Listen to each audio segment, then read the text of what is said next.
مش عارف اقول لكم ايه والله، بس الفيديو ده تاني مرة يتصور ومش عارف هيكون تالت مرة ورابع مرة ولا لا. وعشان كده ما تنسونيش بالدعم اللايك والشير والسبسكرايب. يلا بينا ندخل في الفيديو بتاعنا. تعدد كتب البرمجة اللي بتمكن المبرمجين من تعلمها واستخدامها في تطوير نفسهم وكمان في اعمالهم اليومية، التاسكات اللي بيعملوها كل يوم. ولكن في بعض الأحيان بيكون من الصعب على المبرمجين والمطورين الجدد اختيار الكتب المناسبة واللي بتتماشى مع مستواهم واهتماماتهم. عشان كده في الفيديو ده هنستعرض بعض الكتب البرمجية الشهيرة اللي بتغطي مختلف المواضيع المتعلقة بالبرمجة، وهنوضح هي ايه وايه اللي هنتعلمه منها والدروس المستفادة من الكتب دي. وعايز اقول لك انك هتتبسط جدا وهتخوض مغامرة شيقة وحلوة قوي لو قريت الكتب دي. يلا بينا عشان ما اطولش عليك.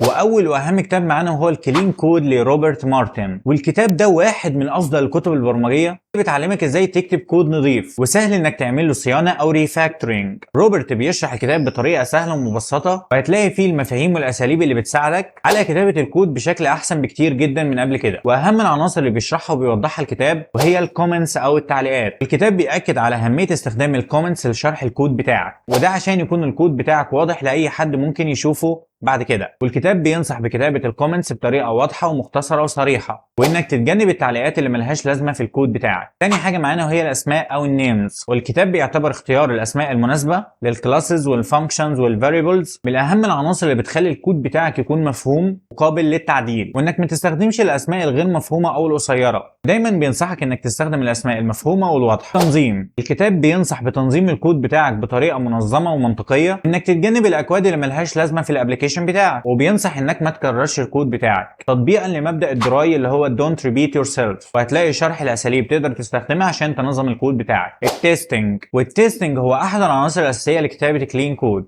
الكتاب بينصح بكتابه التستنج بطريقه منظمه وفعاله، وده كله عشان تضمن نجاح تشغيل الكود بتاعك بدون ظهور اي ايرور. الصيانه او الريفاكتورنج، دايما اعمل صيانه دوريه للكود بتاعك، ده عشان تحسنه وتخليه قابل للصيانه بافضل شكل ممكن. وهتلاقي في الكتاب شرح الاساليب بتمكنك من تحسين جودة الكود بتاعك. كل ده واكتر هتلاقيه في الكتاب اللي اللينك بتاعه موجود في الديسكريبشن بوكس. وتاني كتاب معانا هو الديزاين باترنز لأهريخ جاما وشركاه، على وزن مأمون وشركاه يعني. الاهداف الرئيسيه للكتاب بتركز على تعزيز فهم المطورين لاساليب التصميم الشائعه، وتوفير مجموعه من الافكار والحلول القياسيه والمشتركه في تصميم البرمجيات، وتحسين قدره المطورين على اعاده استخدام الكود وتحسينه بشكل فعال. الكتاب بيتالف من 23 باترن، وبيتم شرح كل واحد بشكل مفصل، وبيتضمن كل باترن صيغه عامه لحل مشكله معينه، كمان بيتم توضيحها بأمثلة واقعية. من أهم الدروس المستفادة من الكتاب هو توضيح الأساليب الفعالة لتصميم البرامج باستخدام الديزاين باترن، وكمان بيوضح الكتاب أهمية استخدام المفاهيم البرمجية لتصميم البرمجيات زي التجزئة أو السيبريشن والتطوير بالOOP اللي هو الأوبجكت أورينتد بروجرامينج. ويساهم الكتاب في توفير لغة مشتركة بين المطورين للتحدث عن أساليب التصميم الشائعة. هتلاقي إنك بتستخدم الديزاين باترن لتصميم البرمجيات بشكل فعال وأكتر إبداعية، وده بيتيح لك توسيع المشروع بتاعك والحفاظ على الجودة والصيانة بشكل أفضل بكتير. وباستخدام الديزاين باترن انت ممكن تعمل برامج قابلة لإعادة الاستخدام بعد كده والتوسع بشكل أفضل، وده بيؤدي إلى تحسين كفاءة العمل وتقليل الأخطاء والعيوب في التصميم بتاعك. الأمثلة على الديزاين باترن الموجودة في الكتاب زي الفاكتوري ميثود والديكوريتور والأدابتر والتمبلت ميثود، الاستراتيجي، الكوماند والإتريتور، وغيرها كتير من الديزاين باترن. بيتم توضيح كل الباترنز بشكل مفصل، وبيتضمن كل باترن صيغة عامة لحل مشكلة معينة، وبيتم توضيحها باستخدام أمثلة من أرض الواقع. وثالث كتاب معانا هو ذا براجماتيك بروجرامر، ده كتاب مهم جدا بيركز على مجموعة من المبادئ والأساليب الأساسية اللي لو المبرمجين اتبعوها هيصمموا ويطوروا برامج بتشتغل بشكل فعال وعملي. وبيهدف الكتاب إلى تعريف المبرمجين بطرق تحسين جودة البرنامج بتاعهم وتسهيل عملية الصيانة والتطوير المستقبلية. وأهم العناصر اللي بيشرحها وبيتناولها الكتاب تركيز على الجودة، Equality is important، وبيعد التركيز على الجودة والاهتمام بالتفاصيل الصغيرة أحد أهم الأهداف اللي بيركز عليها الكتاب بتاعنا، وبيشجع المبرمجين على الاهتمام بالتفاصيل الصغيرة جدا والتأكد من إن البرنامج اللي بيطوروه وبيشتغلوا عليه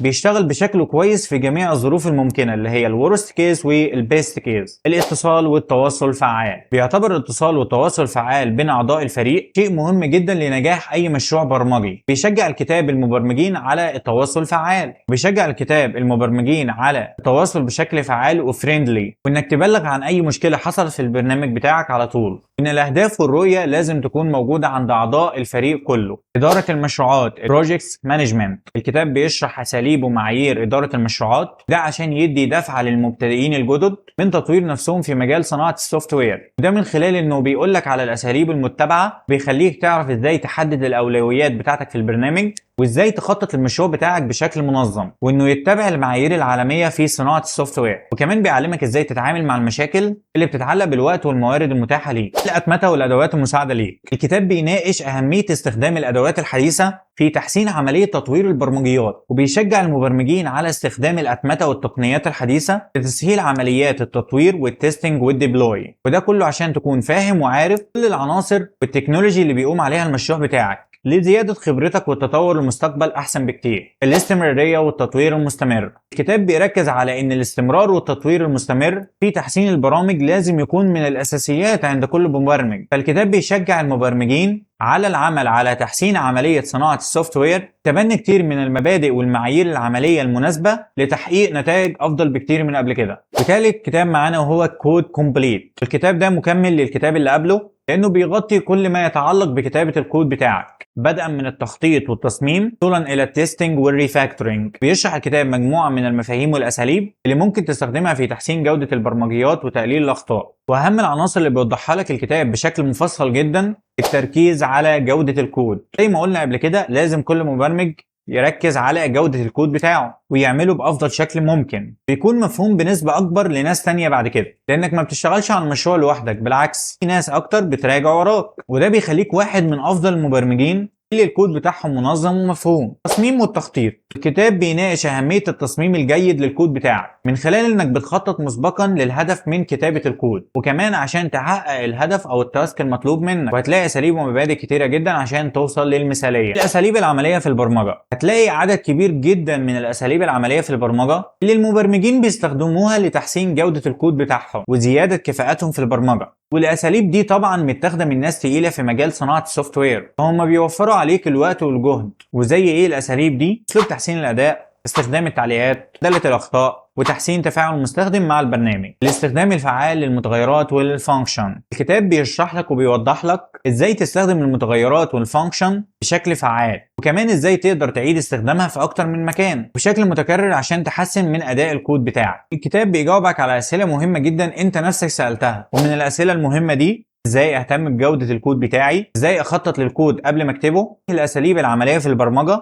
عشان احسن من جودة البرنامج بتاعي، وكيفية ادارة اي مشروع وتحقيق النتائج والاهداف المطلوبة منك. خامس كتاب معانا هو Learning Python، ده عشان ما نزعلش الناس اللي بتتعلم وحابة لغة بايثون، وبيعد الكتاب ده اشهر الكتب لتعليم لغة بايثون. هي لغة برمجة شائعة ومستخدمة في كتير من المجالات زي التحليل البياني والذكاء الاصطناعي والروبوتس. بيشرح الكتاب بطريقة سهلة ومبسطة مفاهيم لغة بايثون، واهم العناصر اللي بيوضحها الكتاب تعلم اساسيات بايثون، زي انك هتتعلم اساسيات اللغة المفاهيم البرمجيه اللي بتقوم عليها البرمجه، ده غير كمان انك هتعرف الميثودز المستخدمه في اللغه وهتحترفها من الكتاب ده. موضوعات متقدمه، وبعد دراستك للاساسيات فهو هيعلى معاك بمستوى الصعوبه لليفل اعلى من كده، لان انت خلاص بقيت محترف. هيشرح لك مواضيع متقدمه في اللغه زي التعامل مع الملفات وقواعد البيانات، وبيشرح لك احسن واهم اطر العمل المستخدمه في البايثون زي الجانجو، وبالتالي فانت هتكون مميز جدا بعد وصولك للمرحله دي. واعتقد كده يا صديقي انك بقيت خلاص محترف بايثون. الاسلوب التفاعلي والمبسط والسهل، الكتاب بيستخدم اهم اسلوب لعمليه الشرح وهو البساطه والسلاسه في سرد الدروس وتقديم المواد بشكل مناسب جدا، غير كمان انه بيوفر لك مجموعه من التمارين والتكليفات والتطبيقات العمليه اللي بتساعدك على فهم وتطبيق كل اللي انت اتعلمته قبل كده على ارض الواقع، وده بيضمن لك فرصه اكبر في سوق العمل. وما ننساش الناس اللي بتحب وبتشتغل بالجافا سكريبت اللي هو انا منهم يعني، وعندنا كتاب حلو جدا اسمه جافا سكريبت ذا جود بارتس، والكتاب ده بيعتبر دليل مثالي للمطورين اللي بيرغبوا في تعلم لغه جافا سكريبت وتحسين مهاراتهم فيها. الكتاب بيشرح المفاهيم الاساسيه للغه جافا سكريبت وبيعرض عليك افضل الممارسات والطرق الجيده لكتابه الكود باستخدام لغه جافا سكريبت. دي اهم العناصر اللي بيشرحها وبيوضحها الكتاب. الفانكشنال ستايل او الاسلوب الوظيفي، وبيعتبر الفانكشنال ستايل احد الاساليب الهامه واللي بيركز عليها الكتاب بتاعنا، وبيشرح كيفيه استخدام الفانكشن والاكسبريشن في لغه الجافا سكريبت اوبجكت ميثود. هتلاقيه بيفهمك الاوبجكت وازاي تستفيد منه في البرنامج بتاعك، غير كمان انه بيشرح لك اهم الميثود المستخدمه في الاوبجكت وازاي تتعامل معاها بشكل مناسب في البرنامج بتاعك. تجنب الاخطاء الشائعه، وصدقني دي اهم حاجه في الكتاب ده، لان الكتاب بيدي لك مجموعه من الاخطاء الشائعه اللي حصلت قبل كده وبتحصل على طول في المستقبل، وهيدي لك بعض النصائح عشان تتجنب الاخطاء دي مع وجود اخطاء للحلول دي لو حصلت معاك. من الدروس المستفاده من الكتاب ده تتعلم استخدام الفانكشن ستايل، الاوبجكت ميثود، هتعرف ايه الاخطاء الشائعه وطرق حلها، هتعرف عن طرق الامان في البرامج المبنيه على الجافا سكريبت وحمايتها من الهاكرز، هتتعلم اساليب تحسين جوده الكود والحصول على افضل اداء للبرنامج بتاعك. واخر كتاب معانا وهو مهم جدا واسمه Learning Git.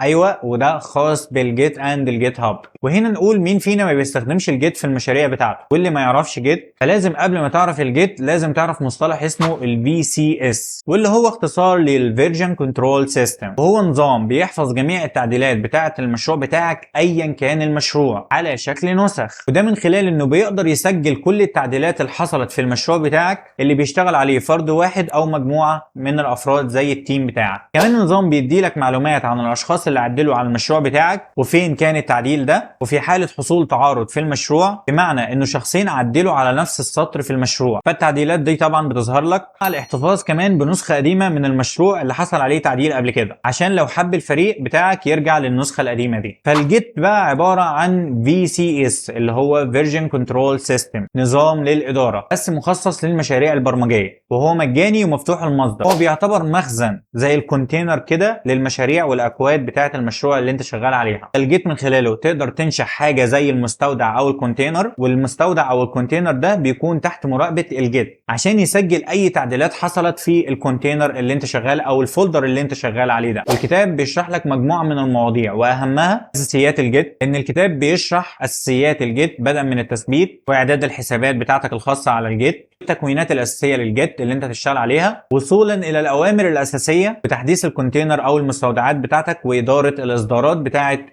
المستودعات دي، التعاون مع فريق العمل تيم وورك. بيشرح الكتاب كيفيه التعاون مع فريق العمل بتاعك باستخدام الجيت، وبيدي لك نصايح كمان زي ازاي تتعاونوا مع بعض من خلال الجيت، ازاي تتحكم في النسخ والتحديثات الفرعيه اللي هي البراند، الامان او السكيورتي. بيشرح الكتاب ازاي تحمي الملفات الخاصه بتاعتك في الجيت، زي حمايه المستودعات بتاعتك من الهجمات الالكترونيه وسرقه البيانات. من الدروس المستفاده من الكتاب ده تعلم استخدام الجيت بشكل فعال لاداره المشاريع والتعاون مع فريق العمل، فهم الاوامر الاساسيه والمتقدمه في الجيت وكيفيه استخدامها لاداره الاصدارات الخاصه بالمشاريع بتاعتك. هتتعلم كيفيه حمايه المستودعات بتاعتك من الهجمات الالكترونيه وسرقه البيانات، غير كمان انه هيعلمك اساليب تحسين جوده الكود والحصول على افضل اداء. ولو وصلت لحد هنا فانا اشكرك جدا، واتمنى تكون استفدت ولو بمعلومه واحده بس. ولو في عندك اي سؤال او استفسار ممكن تسيبه في كومنت وانا ان شاء الله هحاول ارد عليك. ولو حابب تدعمني اكتر في المحتوى اللي انا بقدمه ده فانت ممكن تدعمني بلايك واشتراك وكومنت. بس كده، سلام.